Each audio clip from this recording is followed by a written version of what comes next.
que entro al edificio. Así que es una alegría volver aquí. Miren, el título dice algo ya, o mejor el subtítulo. Para mí fue muy complicado pensar de qué hablar con Francisco de Sales, porque es uno de esos personajes que vos decís, bueno, a ver, hablo de este elemento, no sé, cómo usa la naturaleza, por ejemplo, para hacer comparaciones, ¿no?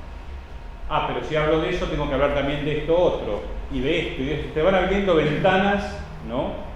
Como si fuese un hipertexto. Francisco es un gran hipertexto, ¿no? Entonces, decidir qué, o mejor, cómo cerrar a Francisco de Sales para exponer sobre él, me era muy complicado. Entonces, lo que voy a hacer es dejar puertas abiertas, de alguna manera hilos extendidos para que cada uno después también siga investigando y leyendo por cuenta propia, porque es un autor que no se puede cerrar tan fácilmente en una obra. Y también porque, repito, hay muchos factores. Uno lo puede mirar desde miles de puntos de vista distintos. Por ejemplo, uno puede estudiar a Francisco de Sales desde el punto de vista del uso del francés, porque es uno de los grandes maestros de la lengua francesa. Uno lo puede estudiar desde el punto de vista del uso de su lengua materna, que no es el francés. También desde el uso de los conocimientos que tenía de los descubrimientos del Nuevo Mundo. Hay un montón de factores y de cosas de las cuales él habla, porque de todo habla, porque justamente es una persona que se va a comunicar muchísimo a través de cartas, no solo de los libros o los tratados. Vamos a ver algunas cosas de la vida de Francisco, primero para tener una idea, algunos momentos de la vida, ¿no? Entonces, nace en 1567 en Annecy. Annecy es prácticamente la capital, por así decir, de la Alta Saboya. Ahora después vamos a ver en un mapa dónde queda, en Francia. Y él tiene muy fuerte la identidad a tal punto que en un momento cuando lo critican, él tiene esta frase en una de sus cartas: soy un saboyano desde todo punto de vista, por nacimiento y por deber. Es decir, ya ahí da una pista. Él tiene muy claro que ser el obispo, el cura, no implica desentenderse de ser un ciudadano. Entonces, por nacimiento, pero por deber también. Tengo un deber ciudadano. Soy saboyano, ¿no? Esa es su identidad. A su vez, claro, era de una familia noble. ¿Qué hay que hacer? Formarlo. Entonces los padres deciden, era el hijo mayor encima, es decir, el que tenía todo el peso de la familia, deciden mandarlo a estudiar con los jesuitas a París. Eso ya va a indicar algo en la familia. Es una familia instruida, también interesada en las nuevas líneas de educación.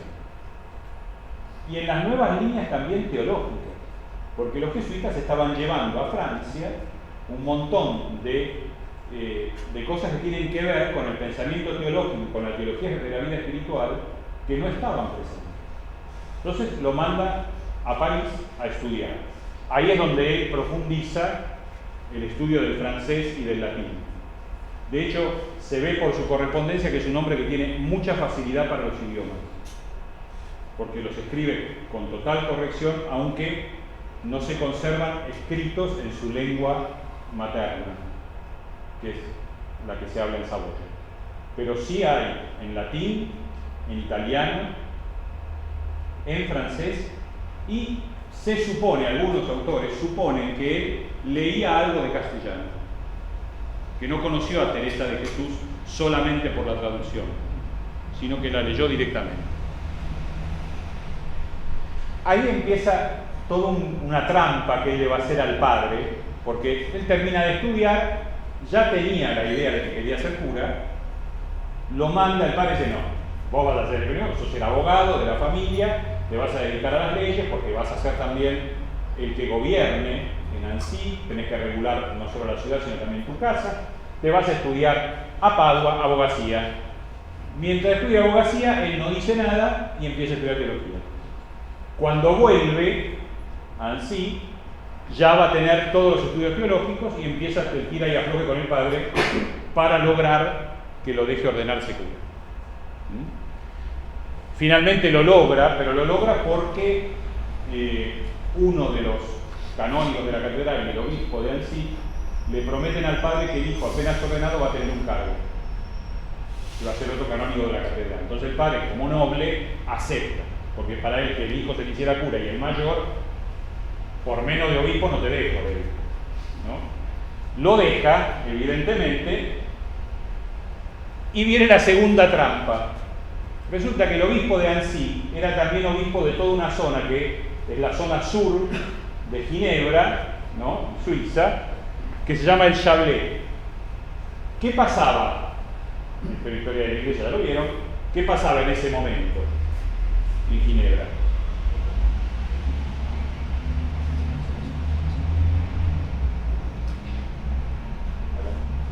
¿Qué pasaba? ¿Quién estaba en Ginebra? Calvino, toda la reforma calvinista, que era violenta. No es que estaban ahí, vamos a predicarle para convertirse, que se dejen del catolicismo, no. Calvino era un tipo de armas tomar, y sus seguidores también. Piensen que Calvino tenía que presentar la reforma en una ciudad donde existen las ruinas de un bautisterio del siglo III. Así que eran años de catolicismo. Calvino logra, de alguna manera, por la fuerza también, la extensión de toda su doctrina por toda la zona. Entonces, Francisco se ofrece misionero.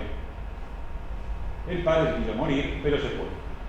Se fue misionero al Chablais, ahí fue misionero 4 años, y logró lo que nadie había logrado, que fue empezar a que mucha gente volviera, ¿no?, al catolicismo, y también logra, que es muy importante después tenerlo en cuenta, porque no se puede pensar a Francisco si no se piensa el calvinismo también. Hay que pensar las dos cosas juntas, porque muchas cosas de Francisco son respuesta a acciones del calvinismo. Entonces, y a su vez, él, a partir de ahí, inicia toda una, de alguna manera, una pastoral del diálogo. Él dialoga con los protestantes, dialoga con los calvinistas. De hecho, tiene un encuentro con el sucesor de Calvino, dialoga con él, de alguna manera. Y a pesar de que él, en su primera obra, que es en la defensa del estandarte de la cruz, ¿no?, que es la primera obra así publicada, a pesar de que ahí él marca los errores, en ningún momento los marca despreciando al calvinismo. De ahí también que él se interese por el estudio de la palabra de Dios y por la predicación de la palabra, usando la palabra, e inclusive usando la palabra en lengua vernácula. Él no cita en latín cuando habla, cuando predica, cita en francés o en su lengua, que se llama arpitano. Entonces, como obispo, en el 99, después de la exitosa misión, lo hacen obispo coadjutor de Ginebra, ciudad a la que no entra, no puede entrar como obispo, y tiene esta frase que la da al capítulo de la Catedral de Ginebra y a todo el clero le dice: con la caridad hay que abatir las murallas de Ginebra, con la caridad hay que invadirla, con la caridad hay que recuperar Ginebra. Entonces ya ahí pone cuál va a ser su línea. Ya lo fue cuando estaba escribiendo y cuando hacía llegar, ¿no?, su mensaje a la gente del Chablais. Pero ahora como obispo dice: esto es lo que hay que hacer. Si queremos recuperar Ginebra, la única forma es la caridad. Es una frase muy fuerte. Ahora, en toda esa efervescencia, él decide ir a París. En realidad va a París por un problema de la diócesis. Va, en nombre del obispo, va a arreglar un problema de la diócesis a París. Ahí se encuentra con un círculo, ¿no? Vieron que así como acá se hablaba, y cuando estudiamos en la historia latinoamericana se habla de las tertulias, ¿no?, los cafés, ¿no?, donde se juntaba la gente, bueno, los círculos se llamaban en algunas zonas de Europa, entre ellos en Francia. Entonces estaba en París esta mujer, Madame Cary, una laica, que después va a ser la que funde el Carmelo en Francia, y es la Beata María de la Encarnación hoy, ¿no? Esta mujer, viuda, con 5 o 6 hijos creo que tenía, reúne en torno a sí un montón de gente que empieza a interesarse por la vida espiritual desde otro punto de vista. Y empiezan a entrar con ella también otros jesuitas de España, empiezan a entrar las obras de Teresa de Ávila, empieza a entrar algo de Juan de la Cruz, y Francisco de Sales empieza a participar de ese círculo, y Madame de Acari se da cuenta que hay algo especial en él, y lo elige como su confesor. Los 8 o 9 meses que va a estar Francisco en París, va a ser el confesor de Madame de Acari. Ahí va a aprender muchísimo Francisco del discernimiento de espíritu, y va a aprender cómo se hace para acompañar una mística, porque Madame de Acari tenía visiones, tenía manifestaciones místicas, y había que discernir sobre eso. Entonces, ese contacto le ayuda a él a madurar en su vida espiritual. Después, en 1604 se va a encontrar con Juana Francisca de Chantal, con quien va a fundar la Visitación en 1608, otra laica, a quien ya conocía por carta, ¿no? En 1616 va a publicar el Tratado del Amor de Dios y va a morir en 1622 cerca de Lyon, donde estaba haciendo una visita canónica, y será canonizado pocos años después, en el 65. Fíjense que el primer libro, grande, importante, que es la Introducción a la Vida Devota, lo va a llamar Filotea. ¿Por qué? Porque ese libro es una colección de cartas a una mujer. Son cartas de dirección espiritual, que él completa armando el libro, pero sigue buscando ese estilo de interlocutor. A ver, ¿a quién tengo como interlocutor? Y si las cartas son a una mujer, pongo la Filotea. ¿Qué pasó? Mucha gente, muchos nobles, le dijeron, no lo leemos porque es para una mujer. Entonces, el segundo libro es para Teótimo, ahora léelo. Entonces, de alguna manera dice, bueno, vos lo quisiste leer el primero, ahora lee el segundo porque es para un hombre, ¿no? Y así logra que lo que es el tratado de la teología máxima de Francisco, ¿no?, se vuelva conocido, y la gente se da cuenta que no podés leer el Tratado del Amor de Dios sin leer primero la Filotea. Entonces, de alguna manera es un hombre muy hábil para relacionarse con los demás y para hacer que los demás entren en su lógica. Miren, vamos a ver para tener una idea solamente. A ver qué pasa. Bueno, esto está como siempre. Las cosas andan bien hasta determinado momento. Miren, para que se ubiquen, el punto rojo es Annecy. Eso es Annecy. Fíjense que está muy cerca de Suiza, muy cerca de Turín. ¿Quién gobierna en Turín? La Casa de Saboya. Es la misma casa. La misma casa real, y es la misma casa. El origen de la casa real de Turín es la Saboya. Y ahí también la conexión y la difusión de la obra de Francisco de Sales en Italia entra por el norte, por Turín.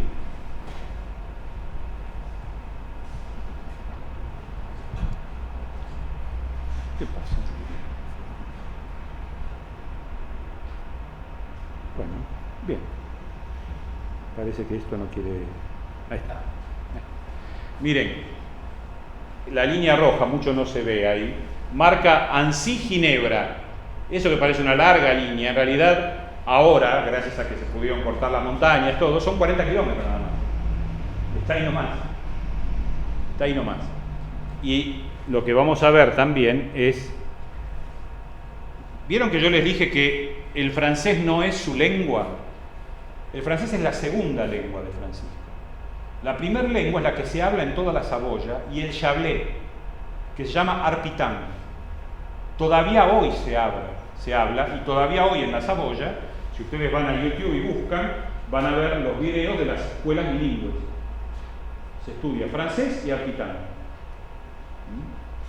De ahí que la grandeza de Francisco de manejar el francés como lo maneja, siendo que no es su lengua madre, ni es la que se habla en su casa.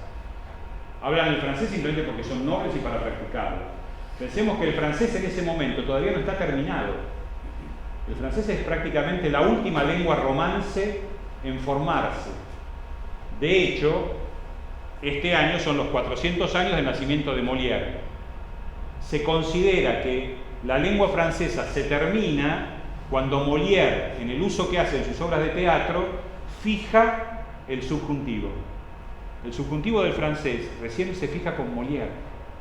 Así que Francisco está aprendiendo una lengua y maneja una lengua que todavía no es el francés que hoy, así como se habla hoy, ni como se escribe hoy si quiere. Entonces, en toda esa área, ven que se ven el lago, está Ginebra, el mapa está justamente en Arpitán, de ahí viene que Ginebra se dice Genève, porque es Geneva en Arpitán. Toda la zona sur del lago, de esa media luna, eso es el Chablais. Esa es la zona que va a evangelizar Francisco y que también de alguna manera abarca su diócesis. Simplemente para que tengan idea. Y eso es Annecy. Esa es la Basílica de la Visitación, el lago de Annecy y la ciudad.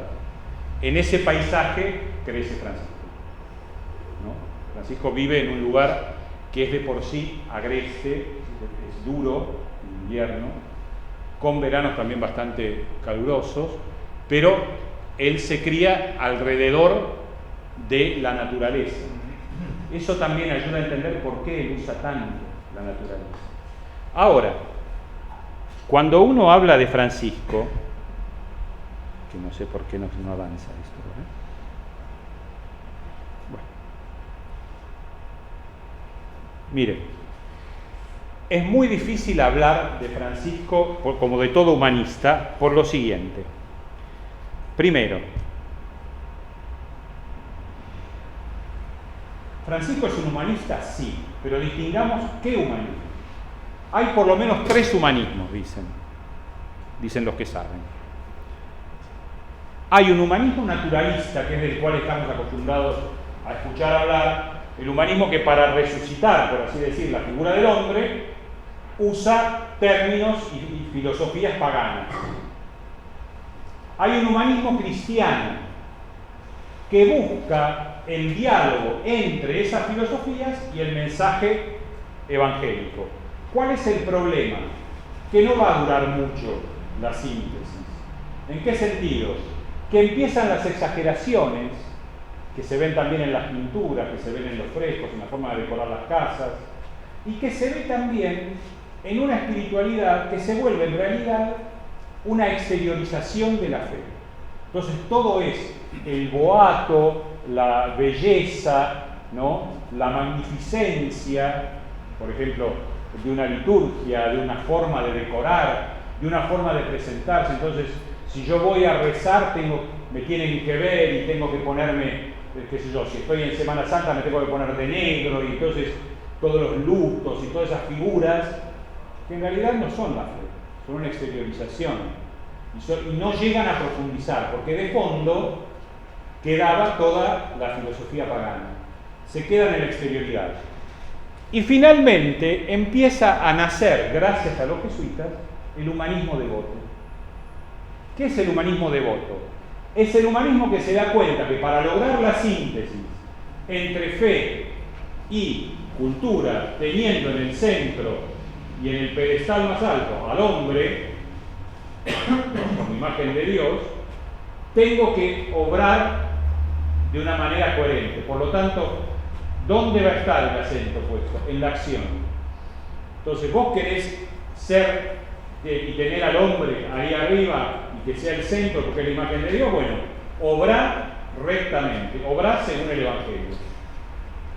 Y ahí empieza a crecer cuál es el sentido de la devoción para ellos.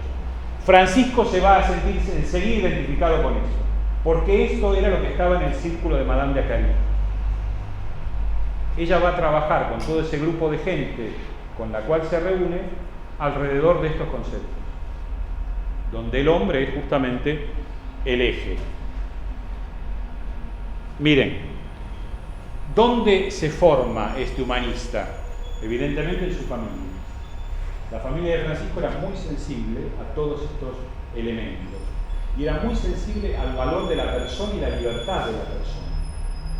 De hecho, para el padre es una situación violenta la que se le presenta con el hijo, porque tiene que contradecir la libertad de su hijo.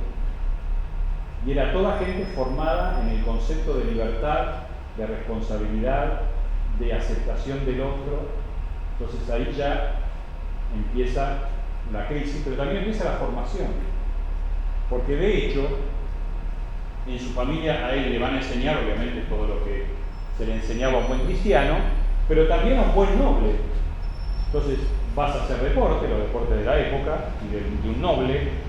Francisco va a hacer esgrima, va a hacer lucha, va a hacer equitación, vas a aprender a bailar, vas a aprender a ir a bailes, a relacionarte con los demás, vas a aprender lo que se llama el galateo, es decir, el tratar bien al otro, vas a aprender a ser una persona galante también, ¿no? Entonces, ahí ya entra otra lógica en su vida. Obviamente, con los jesuitas y con Madame de Acari, eso se acentúa. Y se le agrega todo el elemento de la mística. Además, él viene de algunos descubrimientos que va a hacer personalmente de su imagen de Dios. Ahora, este ser humanista para él no queda solamente en lo exterior, si no, no sería humanista devoto, sino que va a influir en la forma de escribir, en sus intereses, que es uno de los problemas de Francisco. Si ustedes toman un libro de Francisco de Sales o una carta, van a ver que habla de ciencia, y de la ciencia de su época, de la ciencia griega, ¿no? De la ciencia de lo que se está descubriendo en ese momento. Va a hablar del nuevo mundo, va a hablar de cosas que están pasando a partir de los descubrimientos. En un momento va a decir, en esa tierra llamada de la Santa Cruz, que después se cambia el nombre por Brasil, entonces ya sabía, él estaba informado de lo que estaba pasando. Va a hablar de descubrimientos de África. Entonces es un hombre que está completamente metido en la cultura de su época. Va a citar muchísimo la escritura, como dijo Hugo, pero va a citar muchísimo también santos que no era común citar. Habla de nuestra Madre Teresa de Jesús. En su época lo único que se conocía era lo que estaba por París, pero él ya lo conoce, ya lo maneja. Más allá de todas las citas que hace de autores clásicos, ¿no? Y ahí empieza también a jugar su imagen de Dios. Y ahí empieza, si quieren, una de las primeras líneas. ¿Dios es un Dios creador? Sí. ¿Un Dios creador que creó y se alejó? No. Es un Dios creador que, como quiere comunicarse y ama inmensamente al hombre, sigue cuidando de su creación en cada momento. La creación y la providencia de Dios para Francisco son constantes que uno experimenta en la vida de cada día. Entonces Dios va a ser el Dios del amor, justamente, para Francisco. No va a ser el Dios simplemente que, bueno, me salió mal el hombre, entonces mando a mi hijo para que arregle el problema, ¿no? Que muera en la cruz, resucite, y así me arregla este muñequito que no me salió bien. No fue así. Para Francisco eso no es así. Después vamos a ver qué concepción tiene. Y al lado de eso, la imagen del hombre es distinta. Es una imagen del hombre altamente positiva. Por contraste a quién, justamente. A ver, a Calvino. ¿Cuál era la imagen que daba el calvinismo? Claro, corrompido, y además, que era el problema, que es la crisis de Francisco, predestinado.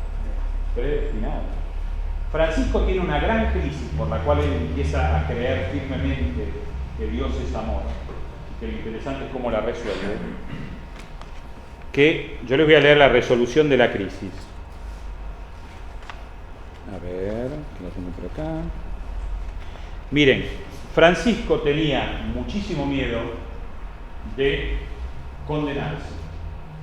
Estuvo mucho tiempo, ¿no? Cuando tenía 18 años, por lo menos estuvo 2 o 3 años, obsesionado con que él se iba a condenar. Él estaba predestinado a condenarse, nada podía hacer bien, y evidentemente entra en una angustia terrible. que él dice que se resuelve en un momento en el cual él reza el memorare a la Virgen, ¿no? Pero lo interesante es qué le dice a Dios para resolver la crisis. Le dice lo siguiente: oh mi Dios, por tu infinita justicia tengo que irme al infierno. Si por tu infinita justicia tengo que irme al infierno para siempre, concédeme que allá yo pueda seguirte amando. No me interesa que me mandes todos los suplicios que quieras, con tal de que me permitas seguirte amando siempre. ¿Se resuelve la crisis? Sí. ¿Se acaban las dudas? No. Y eso es lo interesante de Francisco.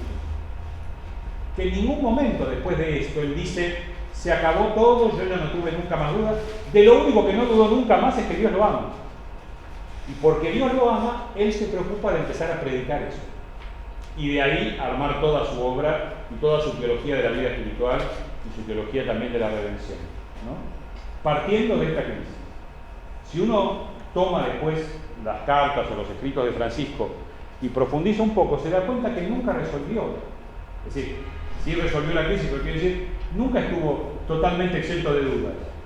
Aún en las cosas prácticas, por ejemplo, cuando nosotros decimos el santo de la dulzura, el santo de la bondad, en un momento le preguntan en una carta cómo hacer para dominar la ira, y él le dice: mirá, le dice a la que le pregunta, hay momentos en los cuales yo me pongo todo rojo, me agarra, diríamos nosotros, una bronca negra, no lo puedo aguantar, tengo la esperanza de que 15 minutos antes de morir aprenda a dominar la ira. Lo dice así, tranquilamente, ¿no? Entonces, el santo de la dulzura, todo, pero él mismo se presenta como alguien muy humano. Esa visión del hombre positiva que él tiene le permite esa libertad de decir: yo soy así, punto. Mi santidad pasa por este lado. Al lado de eso, una cosa que no va a ser común, acá si uno lee en la historia de no solo de la vida, de la teología de la vida espiritual, sino también en la historia de la educación cristiana, acá después de Francisco hubo un retroceso terrible, porque como después de Francisco entra el jansenismo, ¿no? Todo esto que él ve, que es la valoración del cuerpo, él habla de cuidar el cuerpo.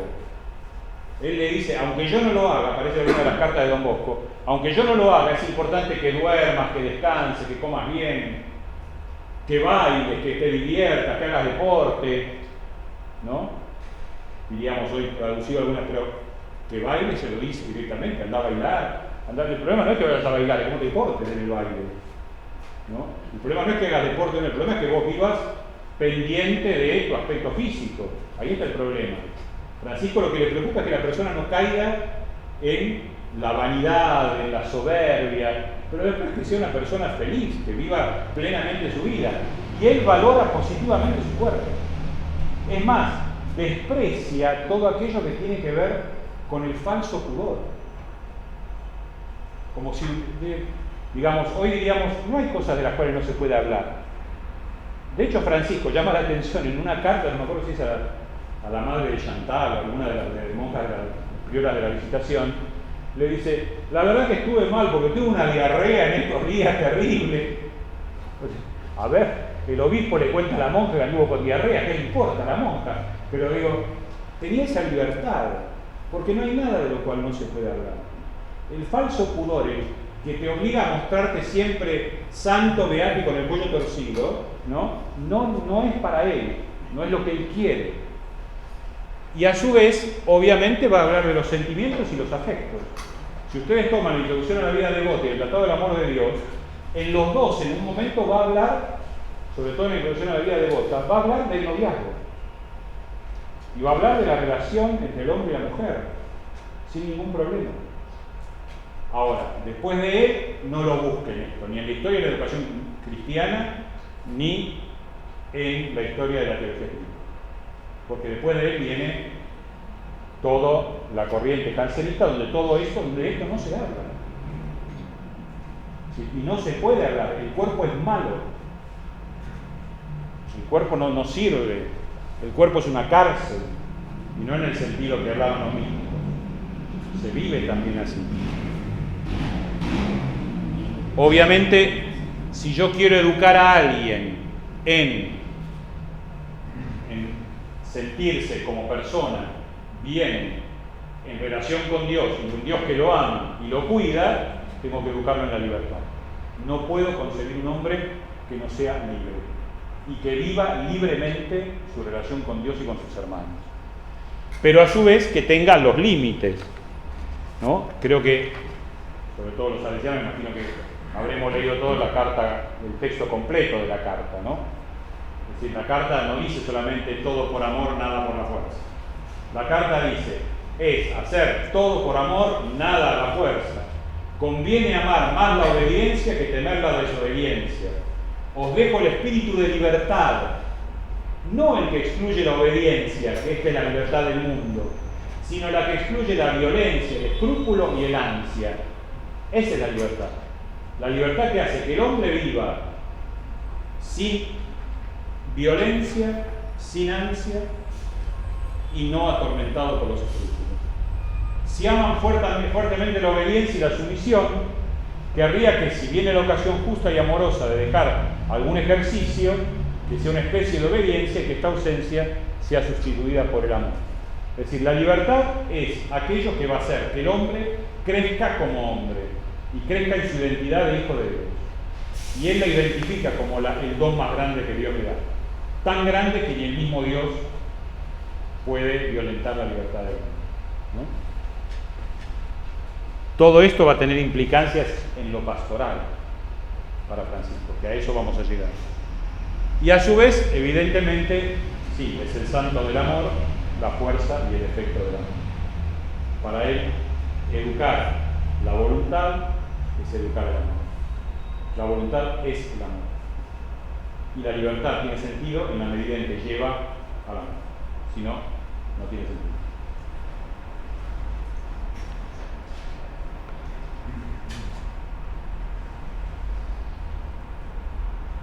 Miren, acá una explicación para que le entendamos hacia dónde estamos yendo.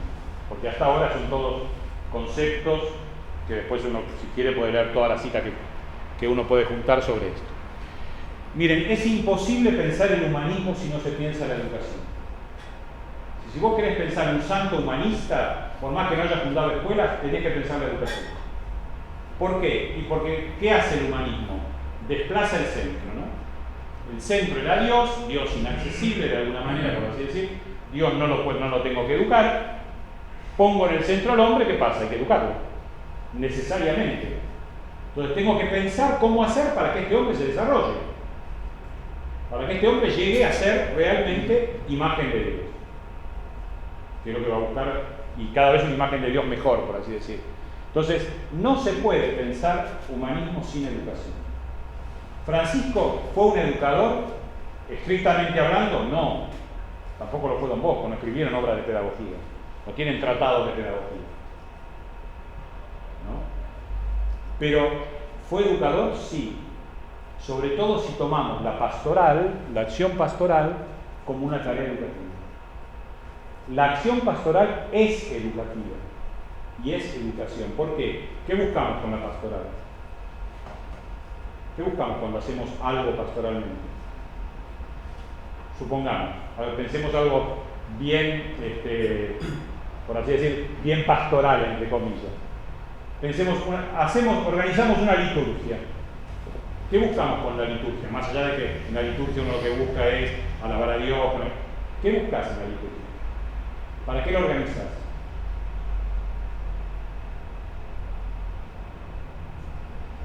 ¿La gente tiene que entrar y salir igual de la liturgia? No, por lo tanto ya ahí hay un proceso educativo. Tiene que salir distinto.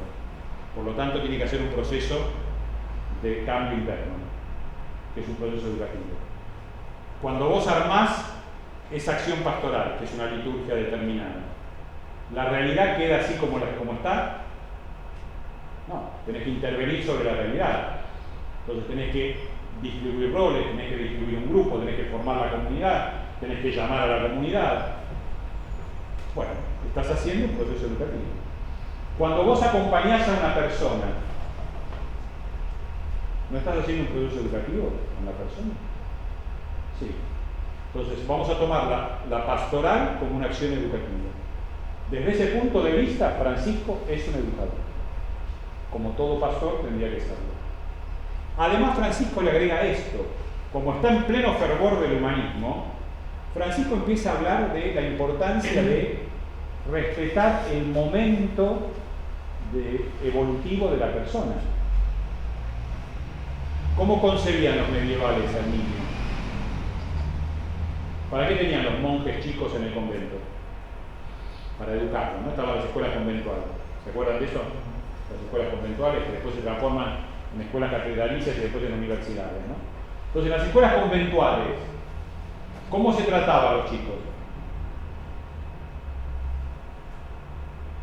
¿Cómo los trataban?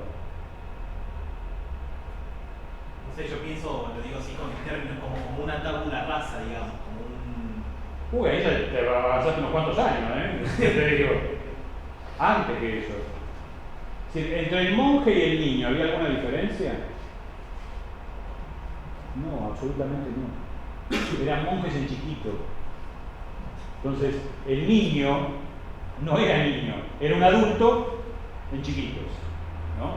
Francisco va a sostener toda otra línea. Miren, hay una frase interesante, a ver, de Francisco.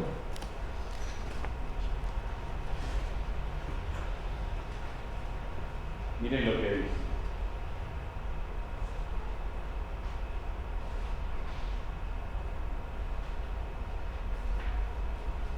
Ve, os lo ruego, hablando de una mujer, ¿no?, la laboriosidad de esta mujer, cómo sabe dar a cada uno lo que le pertenece y tratarle según el alcance de su mente. A alguien que tiene solo 1, 2 o 3 años le da leche, le habla jugando, balbuceando, y no lo deja decir mi padre o mi madre, porque todavía es muy pequeño, pero le hace decir papá y mamá, porque siendo pequeño aún no puede pronunciar las palabras padre y madre. A otro que tiene 4 o 5 años, le empieza a enseñar a hablar mejor, a comer carne un poco más pesada, y a los que son un poco mayores los instruye en el civismo y la modestia. Esto es una novedad total en el estilo pastoral. Ya no estamos pensando en el chico como un adulto en chiquito. Estamos pensando en alguien que tiene que ir creciendo y a quien hay que darle el alimento, como dice San Pablo, ¿no? Entonces, hay que darle el alimento que le corresponde a cada edad. De hecho, después lo que va a hacer es comentar el texto de Pablo. Ahora, al lado de eso, miren en el Tratado del Amor de Dios cómo define educación. Que para nosotros, ahora hablar de ciertas cosas nos parece, wow, estamos en la cumbre de la contemporaneidad de educación. Ya lo decía Francisco. Así que no estamos tampoco tan lejos. Como la educación, el crecimiento y la enseñanza del párvulo no es otra cosa que un conjunto de cuidadosos favores y servicios necesarios a la niñez hasta la edad en que ya no lo necesita. No hablamos de cuidar al otro en la educación como un gesto de cuidado del otro. No hablamos de la educación también como algo que en algún momento vos vas, no necesitando un acompañamiento igual al que tenías cuando tenías 4 años, sino que, ¿qué vamos haciendo? Vamos dejando a la persona que se vaya desarrollando sola, le dimos las armas, ahora que siga, ¿no? Vamos acompañando. Entonces, a partir de acá van a ser también toda una necesidad muy grande en Francisco de formar a los que acompañan a los demás. Él va a decir varias veces en sus cartas lo importante que es formarse como educador y formarse como pastor, y que no cualquiera puede hacerlo, sino que primero hay que formarse para eso. Por eso va a hablar del rol de los maestros y del acompañamiento, sin descartar el rol de la familia.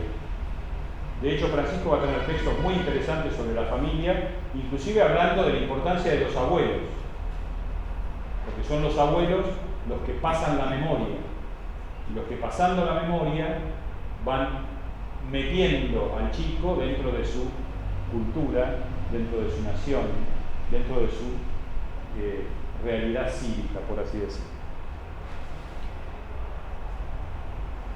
Ahora, ¿qué pasa con el tema del corazón? Miren, Yo lo voy a decir muy rápido porque después esto lo tendrán que tomar desde antropología teológica. Yo no soy teólogo, entonces no me voy a meter en misa de 11 varas tratando de explicar lo que yo entiendo, pero explicarlo ya es otro cantar, digamos, de alguna manera, ¿no? Entonces, miren, para Francisco el camino únicamente del hombre es de corazón a corazón. Él tiene una frase, del hombre a Dios es de corazón a corazón. Porque él dice que, y esto es parte de la acción pastoral de Francisco, dice, el que gana el corazón gana a todo el hombre. El que gana el corazón del hombre gana a todo el hombre. ¿Por qué? Porque Dios, en su infinito amor, como el amor de por sí busca comunicarse, Dios quiere comunicarse con el hombre, por eso se encarna. Entonces la encarnación no es fruto de un Dios que ve el pecado del hombre y dice, esto hay que solucionarlo. Es fruto de un Dios que te ve, dice, te amo y me comunico. Entonces para comunicarme bien con vos, me hago otro igual a vos. Y porque me hago otro igual a vos, te enseño que no hay amor más grande que dar la vida por los amigos. Y llego a vivir mi Pascua. Entonces la única forma de comunicar Dios y el hombre es de corazón a corazón. Por lo tanto, el pastor, ¿a dónde tiene que ir? Al corazón, no hay otro. No hay otra forma. Si no vas al corazón, te quedas en lo exterior. Y Francisco va a decir, en la introducción a la vida devota, en la tercera parte, tiene todo un párrafo donde le dice a la Filotea que nunca pudo entender a aquellos que para cambiar al hombre quieren cambiar la exterioridad del hombre. Dice, para mí el camino es desde adentro. O empezamos desde adentro o el resto no sirve. ¿Por qué? Porque ya lo había visto con el humanismo cristiano, que el resultado había sido nefasto. A su vez, miren, esto es interesante. Nosotros siempre decimos el hombre necesitado de Dios. Pero para Francisco Dios necesita al hombre. ¿Por qué? Porque si Dios es amor y el amor busca comunicarse, Dios tiene que tener con quien comunicarse. Entonces, el hombre es necesario desde ese punto de vista para Dios. ¿Se dan cuenta que es todo un viraje en la concepción de fondo, más allá de lo que implica esto para la vida personal de cada uno? Cuando uno piensa la pastoral desde ese punto de vista, se te da vuelta toda la tortilla. Entonces, no sos el genio, ni somos los genios que llevamos los pibes y las pibas a Dios y con nosotros el pueblo de Dios grita Eucaristía, Eucaristía. No, no somos eso. No somos eso. Somos gente que simplemente camina con el pueblo de Dios tratando de llegar al corazón para que se abran al corazón de Dios. Entonces de ahí nos baja también de unos cuantos caballos pastorales a los cuales estamos subidos. Al lado de eso tenemos un tema que eso es muy de la psicología también contemporánea, ¿no? Se lo retoma después de la psicología contemporánea, pero ya viene desde la época del humanismo. El tema del corazón como el eje, ¿no? Donde se origina, mejor, la fuente donde se origina la acción del hombre. Y él, decía Hugo, Francisco ama el cantar de los cantares y lo usa muchísimo. En el final del Cantar de los Cantares, en el capítulo 8, que es una de las lecturas que se propone para el matrimonio, la esposa le dice al esposo, poneme como un sello sobre tu corazón, como un sello sobre tu brazo. ¿Por qué? Porque el corazón sellado con el nombre de la esposa actúa hacia la esposa. ¿Por qué corazón y brazo? Porque en el corazón está la raíz de la acción. Por eso para Francisco también, solamente desde el corazón se entiende la acción del hombre. El corazón, la acción va a ser lo que sea el corazón. ¿Qué dice el Evangelio de la abundancia del corazón? Habla la boca. Bueno, hablan las obras. Porque para Francisco la palabra sola no basta. La mejor forma es de predicar. ¿Cuál es para Francisco? La acción. De hecho, también cuando habla de la parte educativa va a decir, es muy bueno estudiar si uno quiere formarse, es muy bueno explicarle a otro algo así suelto, pero la forma excelsa de formarse es educar. Cuando vos te pones a educar, ahí te vas formando vos mismo, ¿no? Entonces, al lado de eso aparece un equilibrio que hay que conservar, que es el equilibrio entre razón y amor. Y eso es fundamental. Desde Francisco, y un poquito antes, en adelante, este va a ser el eje de toda la educación cristiana preventiva. La acción educativo-pastoral preventiva se basa en el equilibrio entre razón y amor. Don Bosco nunca puede haber dicho la educación es cosa del corazón. Nunca. ¿Por qué? Porque sin razón no es posible.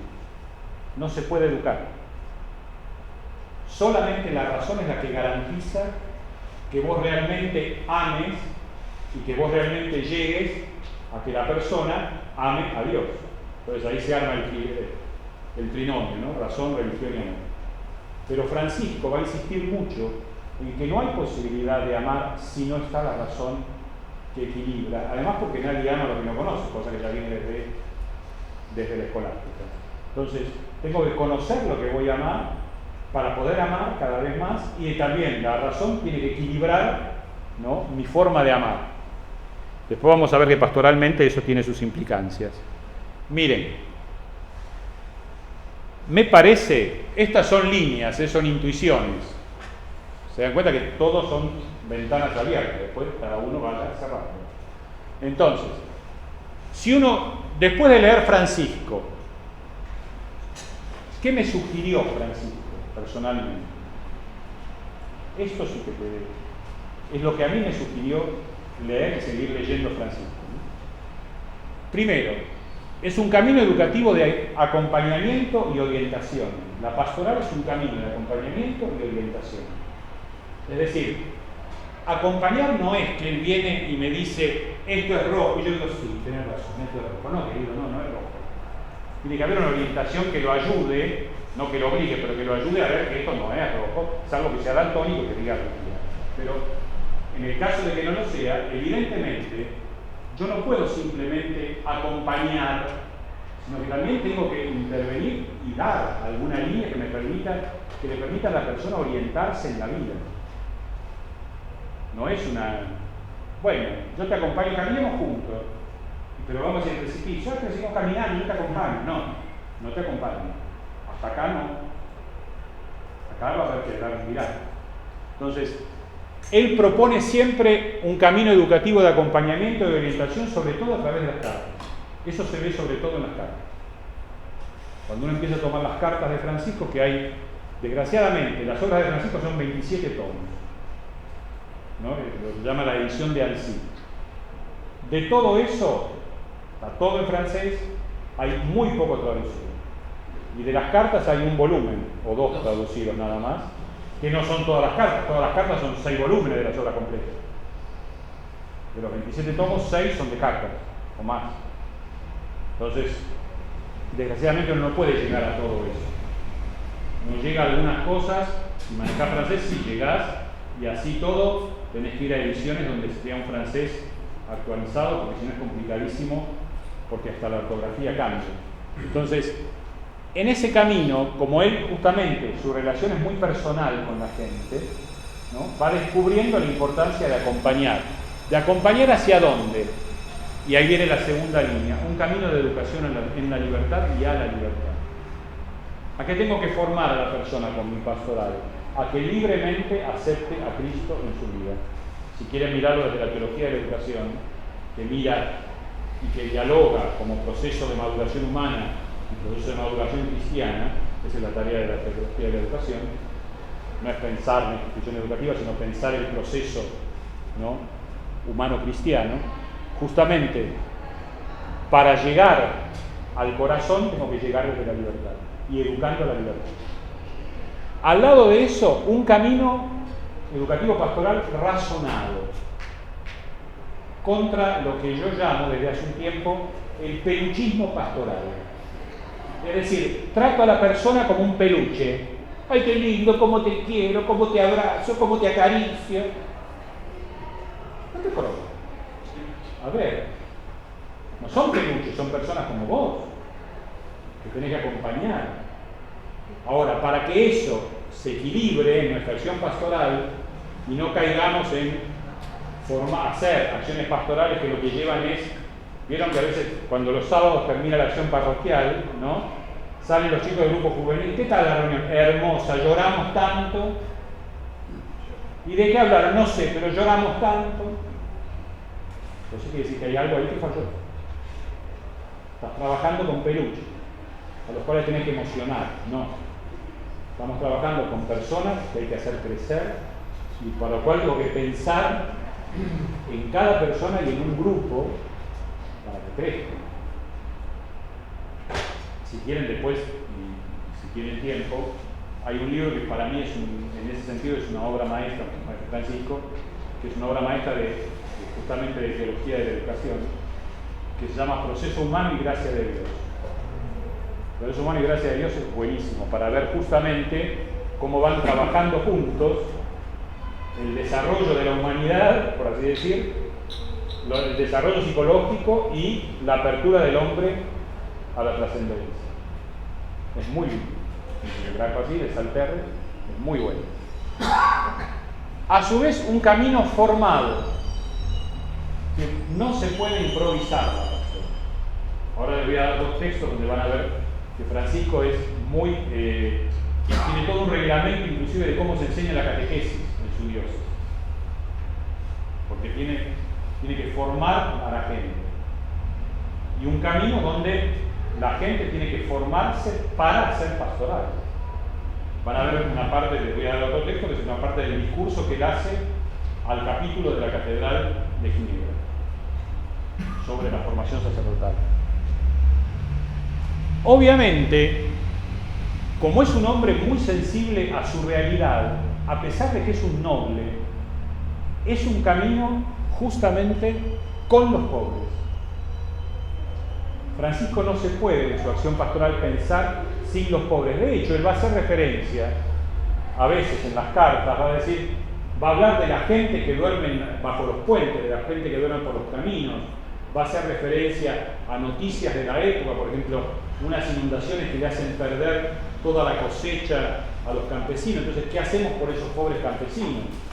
Y de hecho, cuando funde la Visitación, él al principio no quiere que sean monjas de clausura. Lo que quiere es que sí que tengan toda la dimensión contemplativa, pero que salgan sobre todo a atender a los pobres, a los enfermos y a los pobres. Después, por las normas eclesiales, le determinan que no, que son de clausura. Pero así todo, en muchos monasterios, de hecho, por ejemplo, también en la Visitación de Pilar, me acuerdo en los años 90 que hacían un retiro de fin de semana a la Visitación, ellos tenían dos monjas que no solo atendían la hospedería, sino que eran las que salían a atender a los pobres del barrio que estaba alrededor. Si todavía conservaron esa idea de Francisco de ir hacia los pobres. De hecho, en una carta a Santa Juana Francisca de Chantal le dice: ¿querés ser más pobre todavía? Bueno, andá, salir y trabajar con los pobres. Ahí vas a ser más pobre. No es cuestión de que des todo, porque también era baronesa Santa Juana Francisca de Chantal. Una mujer que tenía mucho dinero, muchas posesiones, tanto del lado paterno, como del lado de lo que había heredado de su marido. Entonces, bueno, vos querés ser pobre, dejate de dar cosas y ensuciate un poco las manos. Le dice: andá vos, andá a servir a los pobres y vas a ser más pobre, ¿no? Entonces, su camino pastoral va a ser un camino donde los pobres son protagonistas. Y dentro de la pobreza, él va a poner un acento también en la educación de la mujer. Va a decir que hay que prestar especial atención a la mujer que es despreciada en todos los demás ambientes. Que en la iglesia eso no puede pasar. Bueno, se ve que muchos no entienden. Pero más allá de eso está todavía en Francisco, ya está ahí presente. Entonces se va a dedicar a los chicos, a los jóvenes, a los más pobres, a la mujer. Va a inventar, porque también hay que llegar a aquellos a quienes no se llega. Entonces él se va a hacer amigo de un chico sordomudo. y va a inventar una lengua de señas para comunicarse y enseñarle catequesis a ese chico. Prácticamente la primera lengua de señas la inventa Francisco con ese chico. Fíjense hasta dónde llega el celo pastoral, a inventar una lengua que no existe para comunicarse y que ese chico no quede sin catequesis. Nadie puede, yo el obispo me voy a poder. Y me siento con el chico y busco una lengua con la cual comunicar. Fíjense hasta dónde llega la necesidad de decirle a los demás, ¿no? O de darle a los demás un mensaje educativo pastoral. A su vez es un camino de autoestima espiritual. Es decir, frente a todo lo que muchas veces en educación y en pastoral uno insiste, sobre todo sería interesante pensar cómo estamos planteando la Semana Santa, ¿no? A ver si no estamos planteando la Semana Santa dolorífera y dolorista, ¿no? Porque en realidad celebrar la Semana Santa nos tendría que llevar a la alegría de la Pascua, no solo porque resucitó, sino porque es el gesto más grande de amor que alguien hizo por cada uno de nosotros. Entonces, desde ahí, evidentemente, mi autoestima, ¿dónde se basa? En lo bueno que soy, en que soy amado por Dios y por eso tengo cosas buenas, y por eso también puedo superar o llevar conmigo, como decía Francisco, hasta 15 minutos antes de la muerte, las debilidades que tengo. Pero las llevo con alegría y con visión positiva porque hay alguien que me ama infinitamente y que me está amando cada día, no que me creó y dejó de amarme, o me va a amar recién en la cruz. No, me está amando cada día. Y me parece también que Francisco nos plantea un camino catequístico popular. Francisco busca todos los medios para que la catequesis llegue a todos. De hecho, escribe, desgraciadamente hay nada más que 3 páginas quedaron, hay un catecismo dialogado para ser representado, como una obrita de teatro. Entonces, ¿cómo hace? Lo escribe, lo viene a visitar su hermano menor y él lo representa con su hermano menor. Entonces, él hace del obispo que le pregunta al chico cosas. ¿Y cómo hace? No es un catecismo como el catecismo de las 99 preguntas. Es un catecismo donde él empieza a usar los dedos de las manos y la cantidad de los dedos de las manos para que el chico aprenda conceptos. Entonces, él le va preguntando, dice, ¿cuántas son las personas de la Trinidad? Son 3, ¿no? ¿Cuántas son las alas de misericordia corporal? Son 5. Y con la mano van haciendo los gestos y usando los números y los dedos de las manos, va construyendo todo un catecismo, del cual ya les digo, quedan solamente 3 páginas. Pero van a ver que hay instrucciones que él da sobre el catecismo que son cosas que todavía hoy podríamos hacer tranquilamente. A él le preocupa que todo el mundo llegue a conocer la palabra. Y una de las grandes trabas que Francisco va a tener en su acción pastoral es justamente el tema de la palabra de Dios. ¿Por qué? Porque él tiene que competir con los calvinistas que le dan a la gente la Biblia en francés o en aquitán, y él no puede darle esa Biblia. Él tiene que seguir manejándose con versículos que él dice cuando predica. Pero que en ningún momento él quiere que, él sí cuando tiene prédicas, tiene sermones que también son como 4 o 5 tomos, tiene sermones en los cuales él usa frases en latín y tiene cartas en las cuales usa frases en latín. Pero él, hoy leíamos una frase que yo la traje anotada, es una carta al arzobispo de Bourges, que es el primo de Santa Juana Francisca de Chantal.